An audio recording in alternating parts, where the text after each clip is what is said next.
Daniel Lacey, Averett Sports Information here with head wrestling coach Blake Roulo. Blake, you guys have had a dual heavy past few days, starting with dominant wins on Saturday over Alderson Broadus, which was the first ever dual win for you guys against a Division II school, and then Southern Virginia, where Trent Ragland beat a nationally ranked heavyweight. Then on Tuesday, you guys lost on the road to Ferrum 24-15. Just start us off by recapping those duels and what you saw from your guys. It was honestly it's been pleasing. We're continuing to wrestle well, and we're getting better in the positions we've been training. I think when we wrestled Alderson Broadus, I think the guys they went out there really confident and believed in what we said pre-match. Just against Alderson Broadus and SVU, we told them these guys don't belong. They don't belong, and we work way too hard to be having close matches with certain teams this time of the year. And I think our guys were really motivated when their best wrestler found a way not to wrestle us. I think they took motivation from it, and we went out there and just put on a show. So all the way through, I was pleased with every weight class in that dual meet but one. Just we went out there and battled, and we've been dealing with some things, whether it be the bug or guys losing motivation. I think we found that spark this weekend, and it went from one guy to another, and blowing out Alderson Broadus, a Division II program, 41-9 when they beat us last year. I think it was really eye-opening for the guys how much can change in 1 year. Next, having wrestling Southern Virginia, we had three key matchups. We beat them 38-12, so we dominated. But our three key matchups were at 133 with Joey Jones, 165 with Isaiah Deck, and heavyweight with Trent Ragland. Joey Jones loses a really close one to a real nifty Aaron Friedoff from Southern Virginia, but he's right there. We just got to figure out how to defend Funk a little bit better, cutting the corners. But it was a really competitive match. We cradled the guy. Probably should have been pinned, but that was good. And then Isaiah Deck got 2 pins against 2 above-average wrestlers, in my opinion. The kid from Alderson Broadus and Southern Virginia, he pinned both of them. He's doing some really good wrestling right now. It's been a lot of fun to watch. And then Trent Ragland got tech-falled by Nico Ramirez January 4th. And we've been telling constantly, he's been working one-on-ones nonstop. He's obsessed about wrestling right now. And to lose 15-0 is not like getting pinned in the first period with the headlock. He lost 15-0 getting whooped. He got slapped around silly.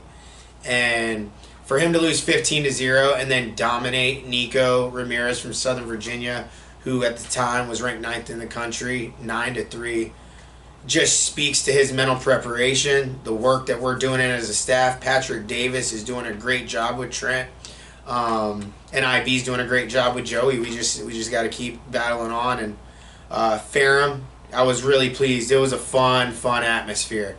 That was fun. We lost 24-15. Our middleweights, we left our shoes on the bus. It is what it is. We started at heavyweight. We were up 12-3 going into 149, and then we lost 4 matches straight.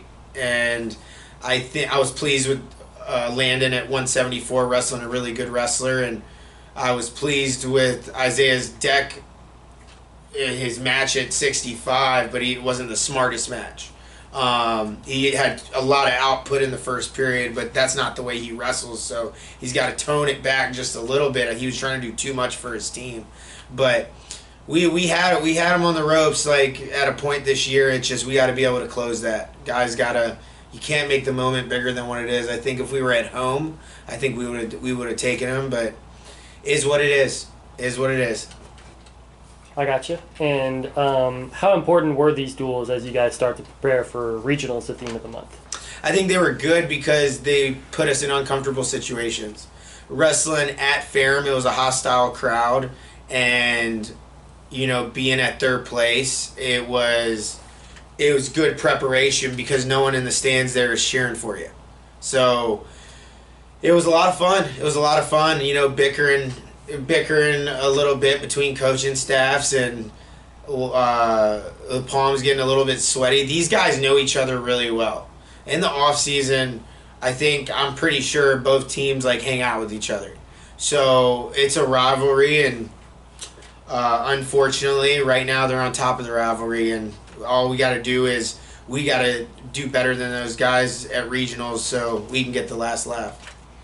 Yeah, and switching gears to some news that came out on Wednesday, D3Wrestle.com and Intermat polls came out, and there was some movement. At 125, Sam Braswell is now 6th on D3 Wrestle and 10th on Intermat. At 141, Woody is 9th on D3 Wrestle and 8th on Intermat, which is what he has been the past couple times.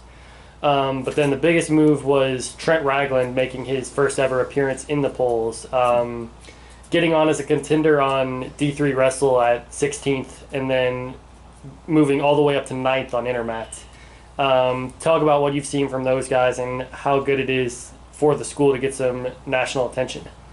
Well, we're not just one or two individuals anymore, and a lot of colleagues and a lot of other teams think that we're going away after Braswell and Woody graduate, and it's just not the case. Trent Ragland's a freshman.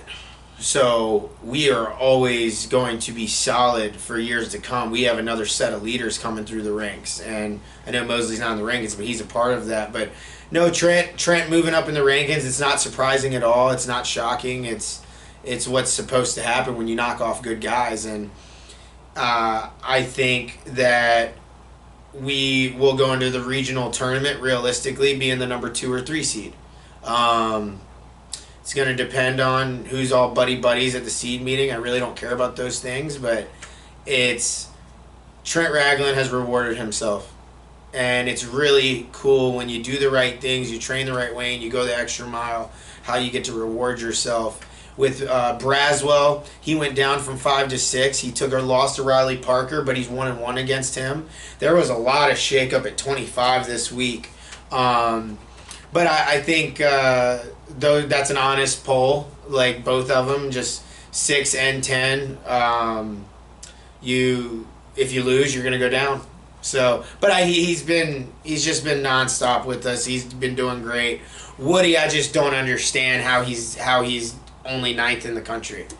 I just don't understand how he's 9th and 8th. When the ranking first came out, he was 6th. And he has only won matches since then. He's I believe he's 35-1. Yep. He's 35-1. It's clear to me that he belongs in the top 5. But is what it is. We can't control the rankings because obviously we just use them as motivation for good or bad. It's until we're number 1, you never feel great about rankings at the end of the day. So.